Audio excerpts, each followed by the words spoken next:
ओम शांति। 14 नवंबर 1987 की अव्यक्त वाणी में अव्यक्त बाप दादा ने बताया है, पूज्य देव आत्मा बनने का साधन पवित्रता की शक्ति। पूज्य देव आत्मा बनने का साधन पवित्रता की शक्ति। पवित्र भव का वरदान देने वाले बाप दादा अपने लाइट के ताजधारी बच्चों प्रति बोले, आज रूहानी शमा अपने रूहानी परवानों को देख रहे हैं। हर एक रूहानी परवाना अपने उमंग उत्साह के पंखों से उड़ते उड़ते इस रूहानी महफिल में पहुंच गए हैं। यह रूहानी महफिल विचित्र अलौकिक महफिल है, जिसको रूहानी बाप जाने और रूहानी बच्चे जाने। यह रूहानी आकर्षण के आगे माया की अनेक प्रकार की आकर्षण तुच्छ लगती है, असार अनुभव होती है। यह रूहानी आकर्षण सदा के लिए वर्तमान और भविष्य अनेक जन्मों के लिए हर्षित बनाने वाली है, अनेक प्रकार के दुख अशांति की लहरों से किनारा कराने वाली है। इसलिए सभी रूहानी परवाने इस महफिल में पहुंच गए हैं। बाप दादा सभी परवानों को देख हर्षित होते हैं। सभी के मस्तक पर पवित्र स्नेह के संबंध, पवित्र जीवन की पवित्र दृष्टि वृत्ति की निशानियां झलक रही हैं। सभी के ऊपर इन सब पवित्र निशानियों के सिंबल व सूचक लाइट का ताज चमक रहा है। संगम युगी ब्राह्मण जीवन की विशेषता है पवित्रता की निशानी। यह लाइट का ताज जो हर ब्राह्मण आत्मा को बाप द्वारा प्राप्त होता है, महान आत्मा, परमात्मा, भाग्यवान आत्मा, ऊंचे से ऊंची आत्मा की यह ताज निशानी है।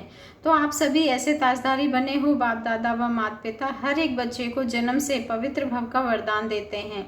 पवित्रता नहीं तो ब्राह्मण जीवन नहीं। आदि स्थापना से लेकर अब तक पवित्रता पर ही विघ्न पड़ते आए हैं, क्योंकि पवित्रता का फाउंडेशन 21 जन्मों का फाउंडेशन है। पवित्रता की प्राप्ति आप ब्राह्मण आत्माओं को उड़ती कला की तरफ सहज ले जाने का आधार है। जैसे कर्मों की गति गहन गाई है, तो पवित्रता की परिभाषा भी अति गुह्य है। पवित्रता माया के अनेक विघ्नों से बचने की छत्र छाया है। पवित्रता को ही सुख शांति की जननी कहा जाता है। किसी भी प्रकार की अपवित्रता दुख व अशांति का अनुभव कराती है। तो सारे दिन में चेक करो, किसी भी समय दुख व अशांति की लहर अनुभव होती है, उसका बीज अपवित्रता है। चाहे मुख्य विकारों के कारण हो व विकारों के सूक्ष्म रूप के कारण हो। पवित्र जीवन अर्थात दुख अशांति का नाम निशान नहीं। किसी भी कारण से दुख का जरा भी अनुभव होता है तो संपूर्ण पवित्रता की कमी है। पवित्र जीवन अर्थात बाप दादा द्वारा प्राप्त हुई वरदानी जीवन है। ब्राह्मणों के संकल्प में व मुख में यह शब्द कभी नहीं होना चाहिए कि इस बात के कारण व इस व्यक्ति के व्यवहार के कारण मुझे दुख होता है। कभी साधारण रीति से ऐसे बोल भी देते या अनुभव भी करते हैं। यह पवित्र ब्राह्मण जीवन के बोल नहीं है। ब्राह्मण जीवन अर्थात हर सेकंड सुखमय जीवन। चाहे दुख का नज़ारा भी हो, लेकिन जहाँ पवित्रता की शक्ति है, वह कभी दुख के नज़ारे में दुख का अनुभव नहीं करेंगे। लेकिन दुख हरता सुख करता बाप समान दुख के वायुमंडल में दुखमय व्यक्तियों को सुख शांति के वरदानी बन सुख शांति की अंजलि देंगे। मास्टर सुख करता बन दुख को रूहानी सुख के वायुमंडल में परिवर्तन करेंगे। इसी को ही कहा जाता है दुख हरता सुख करता। जब साइंस की शक्ति अल्पकाल के लिए किसी का दुख दर्द समाप्त कर लेती है, तो पवित्रता की शक्ति अर्थात साइलेंस की शक्ति दुख दर्द समाप्त नहीं कर सकती। साइंस की दवाई में अल्पकाल की शक्ति है, तो पवित्रता की शक्ति में, पवित्रता की दुआ में कितनी बड़ी शक्ति है। समय प्रमाण जब आज के व्यक्ति दवाइयों के कारणे अकारणे तंग होंगे, बीमारियां अति में जाएंगी, तो समय पर आप पवित्र देव व देवियों के पास दुआ लेने के लिए आएंगे कि हमें दुख अशांति से सदा के लिए दूर करो। पवित्रता की दृष्टि वृत्ति साधारण शक्ति नहीं है। यह थोड़े समय की शक्तिशाली दृष्टि व वृत्ति सदा काल की प्राप्ति कराने वाली है। जैसे अभी जिस्मानी डॉक्टर्स और जिस्मानी हॉस्पिटल्स समय प्रति समय बढ़ते भी जाते हैं, फिर भी डॉक्टर्स को फुर्सत नहीं, हॉस्पिटल्स में स्थान नहीं, रोगियों की सदा ही क्यू लगी हुई होती है। ऐसे आगे चल हॉस्पिटल्स व डॉक्टर्स के पास जाने का, दवाई करने का चाहते हुए भी जा नहीं सकेंगे। मेजोरिटी निराश हो जाएंगे तो क्या करेंगे? जब दवा से निराश होंगे तो कहाँ जाएंगे? आप लोगों के पास ही क्यों लगेगी। जैसे अभी आपके व बाप के जड़ चित्रों के सामने ओ दयालु दया करो कहकर दया व दुआ मांगते रहते हैं, ऐसे आप चैतन्य पवित्र पूज्य आत्माओं के पास ओ पवित्र देवियाँ वह पवित्र देव हमारे ऊपर दया करो यह मांगने के लिए आएंगे। आज अल्पकाल की सिद्धि वालों के पास शफा लेने व सुख शांति की दया लेने के लिए कितने भटकते रहते हैं।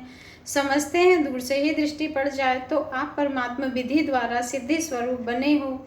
जब अल्पकाल के सहारे समाप्त हो जाएंगे तो कहाँ जाएंगे?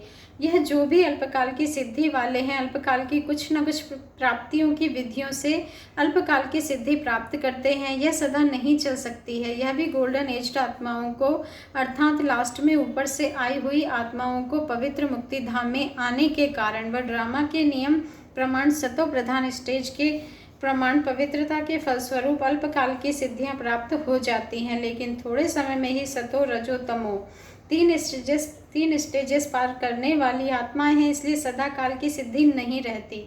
परमात्मा विधि से सिद्धि नहीं है, इसलिए कहाँ न कहाँ स्वार्थ व अभिमान सिद्धि को समाप्त कर लेता है। लेकिन आप पवित्र आत्माएं सदा सिद्धि स्वरूप हैं, सदा की प्राप्ति कराने वाली हैं। सिर्फ चमत्कार दिखाने वाली नहीं हो, लेकिन चमकती हुई ज्योत स्वरूप बनाने वाले हो।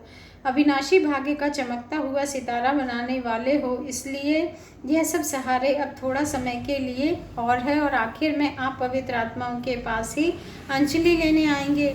तो इतनी सुख शांति की जननी पवित्र आत्माएं बने हो, इतनी दुआ का स्टॉक जमा किया है, वह अपने लिए भी अभी तक दुआ मांगते रहते हो।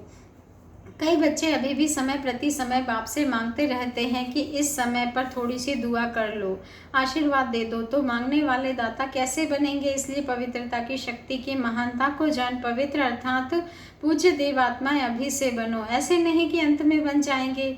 यह बहुत समय की जमा की हुई शक्ति अंत में काम में आएगी।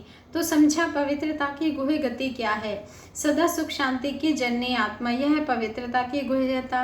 साधारण बात नहीं है। ब्रह्मचारी रहते हैं, पवित्र बन गए हैं, लेकिन पवित्रता जननी है। चाहे संकल्प में, चाहे वृत्ति से, वायुमंडल से, वाणी से, संपर्क से सुख शांति की जननी बनना, इसको कहते हैं पवित्र आत्मा।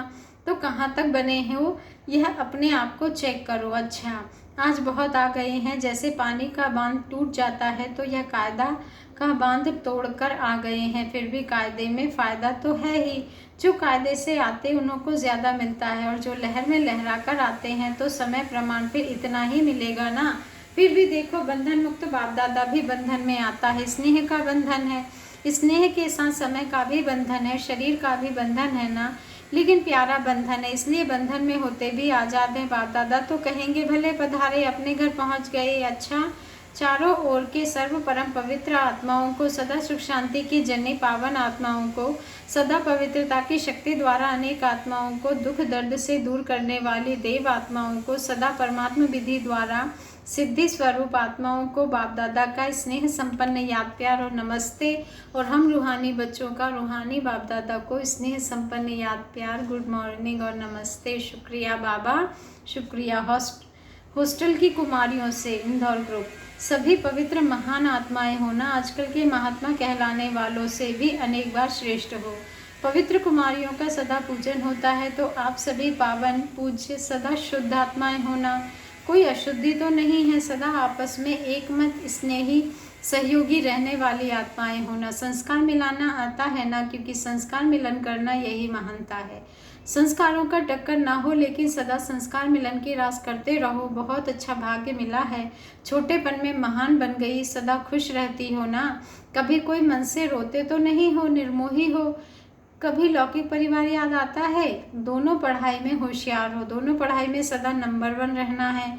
जैसे बाप 1 है, ऐसे बच्चे भी नंबर 1 में सबसे नंबर 1। ऐसे बच्चे सदा बाप के प्रिय हैं। बाबा कहते हैं सबसे नंबर 1 ऐसे बच्चे सदा बाप के प्रिय हैं। समझा? अच्छा, ओम शांति। शुक्रिया बाबा, शुक्रिया।